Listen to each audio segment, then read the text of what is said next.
So, ito na nga guys yung ating ginayat. So, papakita ko pa sa inyo ng close up. So, ayan na. Ayan. O, diba guys? Pang spaghetti. O, wala.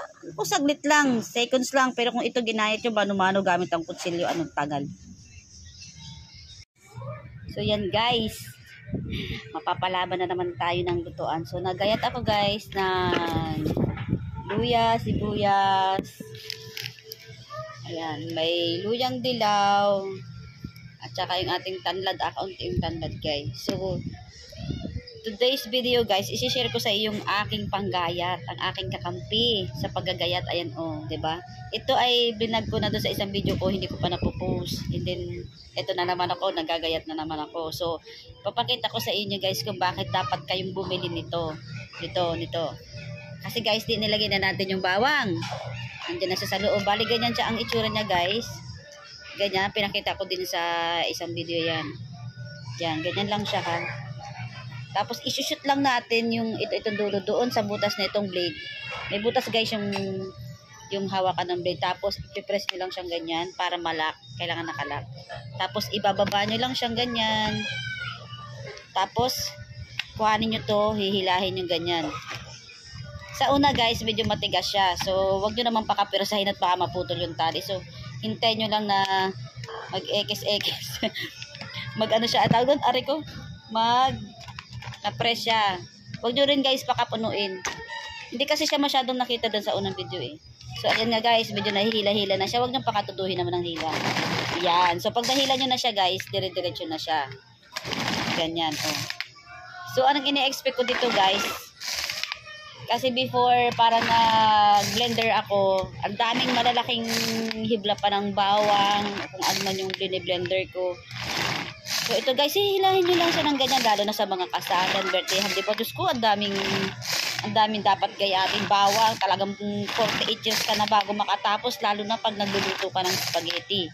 Pag may ganito kayo guys, yan, lalo na sa giniling, di pa pag giniling na karne, kailangan yung mince chop yung inyong garlic. O, kita nyo guys, durog na. Nakailang hila lang tayo para may exercise pa yung katawan natin. Yan. O, diba? Ang galing! Tapos, titingnan nyo lang siya kung happy na kayo dun sa cut. Parang ito nasobrahan na guys sa pino talaga, o. At, iaangat lang natin siya katulad dito. O, ayan na guys. O, ayan, nalaglag na ang laman. So, ayan guys. Pinong-pino na siya. So, aalisin nyo lang yung blade. Madali lang guys, matanggal yung blade dun sa pinagkakalagyan niya. Yan. Tapos, ganito lang. Pag edisin siya, yan guys, oh. Pinakita ko na rin yan sa isang video ko. So, yan. Isasali na natin siya guys dito. Yan.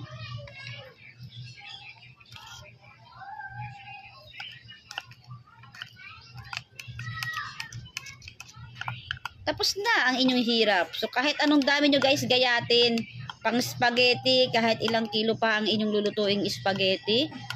Guys, bili kayo nito. O kung may kakilala kayong meron nito, hiramin nyo na bago kayo magluto. So, yun lang guys. Tapos, hugasan mo lang siya. O, ganyan lang siya guys. O. Tapos, may butas ito dito guys, sa gitna. Ay, hindi butas yung parang nakalutang na plastic. Doon mo lang isushoot itong blade. Isushoot mo ganun, no? Ayan. Ayan, nandun na siya sa loob. Ganyan, nakaganyan na siya. Tapos ito din guys, meron din ditong isushoot dun sa blade. So, ganun lang guys. Tapos isusuot nyo din, ganyan. Ayan, and then iikot na siya. Ilalak mo. Lock. Tapos, so yun lang guys. So, di ba kita nyo pag wala siyang laman, ayan, umiikot yung kanyang talim sa ilalim. So, hilahin nyo, iikot yung talim. So, guys, meron dito online, meron din dito sa amin sa bayan ng Pinamalayan, dito sa DIY. Pero parang nung bili ko, kakunti na, doon ko ito binili eh. Konting stock na lang siya, parang 3 pieces na lang. Pero meron naman po sa online, yun nga lang, may shipping fee pa. So guys, napakalaking tulong po, bili na kayo. Pero hindi po ako nagtitinda. So, ito na nga guys, yung ating ginayat. So, papakita ko pa sa inyo ng close up. So, ayan na. Ayan. O, diba guys? Pang spaghetti. O, wala. O, saglit lang. Seconds lang. Pero kung ito ginayat yung mano-mano gamit ang kutsilyo, anong tagal.